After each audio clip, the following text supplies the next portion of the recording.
This video is part 2 in a series on the fundamental nature of reality. Keep in mind that these ideas are mostly theoretical, so while I'm very confident in these conclusions given the knowledge I have, I would never contend that they're absolutely correct beyond any doubt. Exploring these questions is simply a way of appreciating the astonishing beauty and mystery of the world. In the last video, we observed that the existence of physical objects like chairs and computers is dependent on the existence of non-physical logical principles like spatiality, temporality, and the laws of physics, and I left off with the question, have we stumbled upon something which isn't real since it doesn't fit the template outlining the nature of things we can touch, see, and physically manipulate? After watching the previous video, I think you won't be surprised to hear me answer this question with, of course not. The non-physical exists just as fully as the physical, and in fact stands as the foundation and fabric of the physical. Quite a claim. This video will explain what is meant here by non-physical, and will show how a correct understanding of our beloved physical reality has non-physical reality as its basis. In pinning down the nature of the non-physical, the word information is of central importance. To be precise, let me define it in this way. Any fact which is true of reality constitutes information. Is it factual that you are watching this video right now? Then that fact makes up part of the information describing the state of reality. Is it true that you need to breathe to stay alive? What a complex fact, made up of many interrelated parts. Nonetheless, this fact, and all the facts which must be true in order for it to be true, including the facts describing the chemical uses your body makes of oxygen, is part of the information describing the reality of existence. With this in mind, allow me to summarize the pertinent points from the last video. 1. The form an object occupies in space is the embodiment of that object's geometric relationships. In other words, those geometric relationships represent the information, the totality of the facts comprising the spatial reality of the object in question. 2. Physical objects change over time due to causality, a logical progression delineated by the laws of physics. Furthermore, the present state of the universe is the logical consequence of the causal chain which brought physical matter from the Big Bang all the way to the various situations it occupies today. The unimaginable number of distinct causes giving way to distinct effects in the past also represents a big old set of facts, that is, information, and the present state of the physical universe, with these sound waves pouring out of your speakers and hitting your ears, is the natural result, the embodiment of, a tiny subset of that information. These two informational aspects are shared amongst all physical objects. Their positions in space and time are the manifestation of the information describing the spatiality and causal history of those objects. There are many more specific sets of information which only pertain to some physical objects, but not to all others. For example, part of the information making up the reality of your existence includes your biological ancestry, whereas the moon, for example, has no biological ancestry. In general, the unique facts which describe what is true of any physical object comprise the identity of that object. In this way, we can see that all states of affairs, all phenomena in the universe are nothing but configurations of information. Of course, the information making up the universe isn't static, and the ways in which it changes are manifest in the causal passage of time. The behavior of and interactions between physical systems therefore represent informational changes in the facts making up reality. Take your body, for instance. As we've established, the shape of your body is comprised of the geometric relationships between all your molecules, and this information only exists because each of your molecules is factually situated in a specific location relative to all the others. The fact that your body is solid but squishy is an expression of the way your atoms interact, a factual consequence of the laws of physics governing the behavior of energy in those unique circumstances. Each microscopic little aspect of these interactions comprises a set of facts. Each atom's geometric location at each moment, its kinetic energy and electromagnetic field, its potential for chemical interaction and exchanges of force, etc.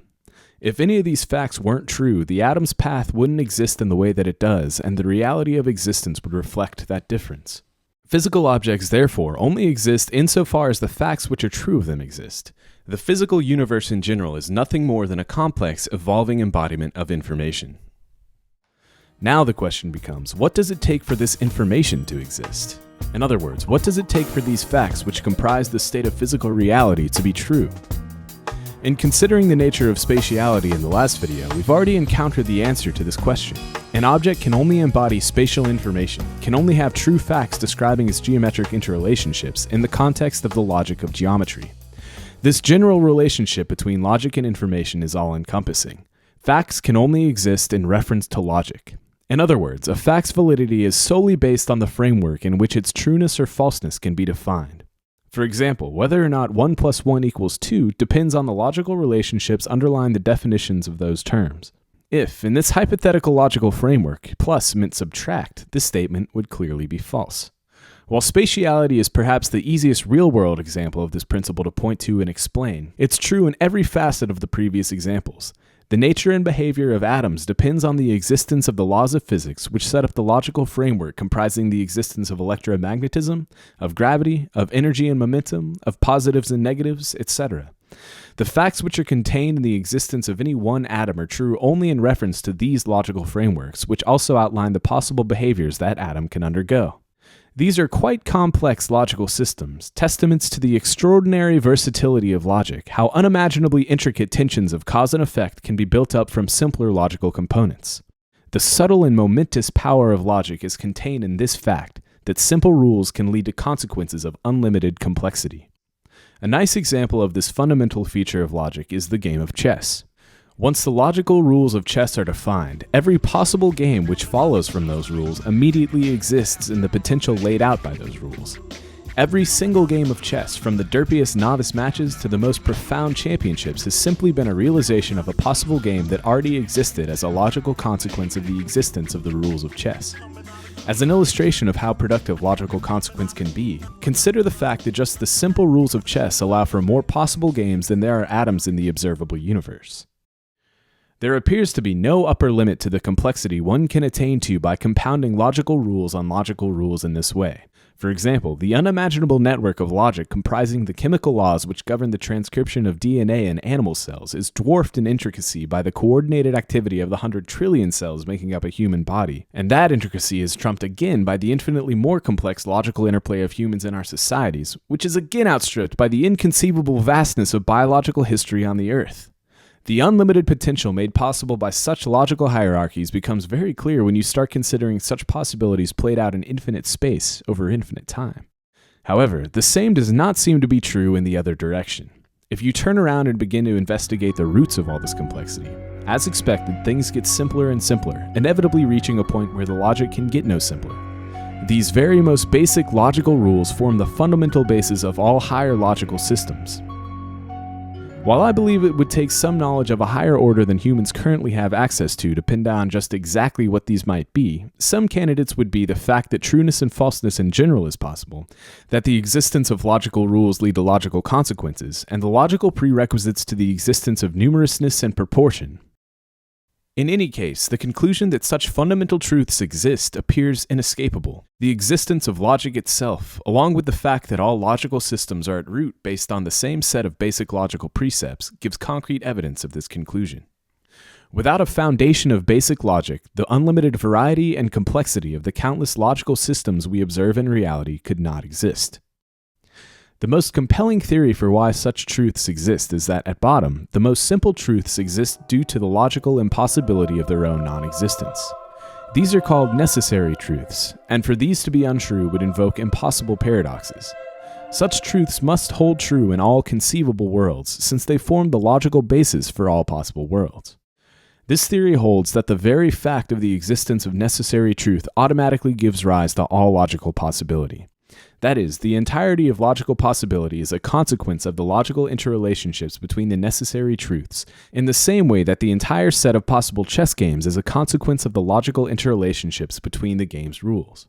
All mathematical truths, such as that 5 is less than 10 and greater than 1, that 0 times any number is 0, that a square's diagonal is the square root of 2 times its length, and on and on. These are all automatic consequences of the existence of the necessary truths. That logic takes a natural, unchanging, and automatic form in this way is perhaps the single most significant and consequential facet of reality, the heart and soul of the nature of existence itself. Absolutely every higher phenomenon in existence rests on the existence of these truths and is informationally defined in reference to them. The natural form of logic binds together all phenomena in the universe and accounts for why everything fundamentally makes sense. It's all rooted in perfect, eternal logical validity. This should all hopefully clarify the video's opening assertion that the non-physical exists just as fully as the physical, and in fact stands as the foundation and fabric of the physical. To summarize, physical reality exists as a necessary consequence of the logical possibility contained in the non-physical, the natural consequence of this logic leading to higher-order systems of logical tensions and interactions played out in the informational facts of the physical. That is, a subtle and momentous string of logical requirements based in the necessary truths automatically gives rise to the existence of energy, space, and the logical laws of physics which delineate the possible behaviors for that energy. These interactions are accurately and reliably understood in terms of mathematical relationships because physical phenomena are higher-order logical consequences of the same basic truths which give rise to mathematics. In other words, the logic making up the behavior of the physical universe is an extension of the existence of mathematics itself. The effectiveness of mathematics in the natural sciences is therefore not so unreasonable after all. A nice term for non-physical reality is the abstract, that which exists as a pure consequence of the natural structure of logic itself. The abstract is timeless, unchanging over an infinite duration. In fact, it is the logical rules contained in the abstract which give rise to energy, to cause and effect, and to change. The physical can then be called the concrete, an expansive set of definite facts interacting and interchanging according to the logic automatically laid out by the abstract. The facts making up concrete reality change over time to the tune of the logic given by the abstract. As you can see, the concrete, the physical, is only a complex extension and embodiment of the abstract, the non-physical, and is wholly dependent on the prior existence of the abstract for its existence. The abstract contains the absolute entirety of all possibility and rejects all logical impossibilities from existence. We can gaze off into the abstract using our imaginations, exploring any ideas which are possible to logically construct. In some cases, we can even imagine things which are not possible to manifest in physical reality, like a human who can transform into a fireball and back at will, or a wispy genie that can grant us any wish. In many cases, our imaginations can pull possibilities out of the abstract and make them concrete, giving them a physical realization in reality, enriching our world. Perhaps this is the greatest gift intelligence bestows upon us, the ability to delve into the secret realm of the possible and bring forth the gems we uncover therein. The abstract is positively miraculous in its unlimited potential. Every possible universe, every possible concrete realization of logic exists already in the infinite possibility contained in the existence of the abstract and is simply awaiting manifestation through the natural interplay of logic in energy and physics in space and time. For example, the entire factual history of our universe, from the Big Bang to the formation of the Earth, to the development of life, to the evolution of humanity, to the ancestry and events that led to you watching this video at this moment, all of this exists in the logical possibility represented by the abstract. In fact, this possibility always has and always will exist. Of course, it exists alongside an uncountably infinite sea of other possible ways a universe like ours could unfold, a range so vastly huge that even with an infinite number of universe repetitions, it would be next to impossible for the facts making up this specific universe to ever come together in this way again. Beautiful examples of concrete realizations of the abstract's potential positively surround us. In fact, they make up everything you and I have ever experienced. Take music, for example. Given the logical framework for organizing sounds of different frequencies and durations embodied in a piano keyboard, every possible piano chord and melody exists already. Every note played on a keyboard by Bach, Chopin, Bill Evans, and everyone else has been possible only because the logical framework underlying music exists. Of course, this logical framework is exceedingly complex, comprising the mathematics of wave interference, the mechanics of sound propagation, the intricacies of human perception which give rise to sensations of pitch, tone, and rhythm, and countless other subtle and varied systems of logic and information. Given the existence of these logical frameworks, the haunting beauty of the Moonlight Sonata, for example, shines out like a hidden jewel, a droplet of sublime expression separated from the infinite sea of cosmic possibility. If you look at the world from this perspective, further examples will jump out at you from everywhere. Every possible shape, from the labyrinthine branching of this oak tree to the sleek curvature of a sports car, exists already in any volume of space large enough to contain that shape.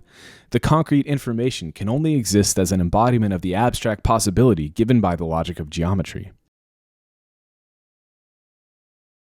The natural form which logic necessarily takes defines the full breadth of possibility open to existence. However, reality can never stray outside the realm of possibility delineated by the abstract. Nothing which is logically impossible can exist, even in concept. For example, a square circle can never exist because such a figure is perfectly logically contradictory. It's impossible to even imagine the existence of a square circle because our imaginations can only play in the realm of the logically possible.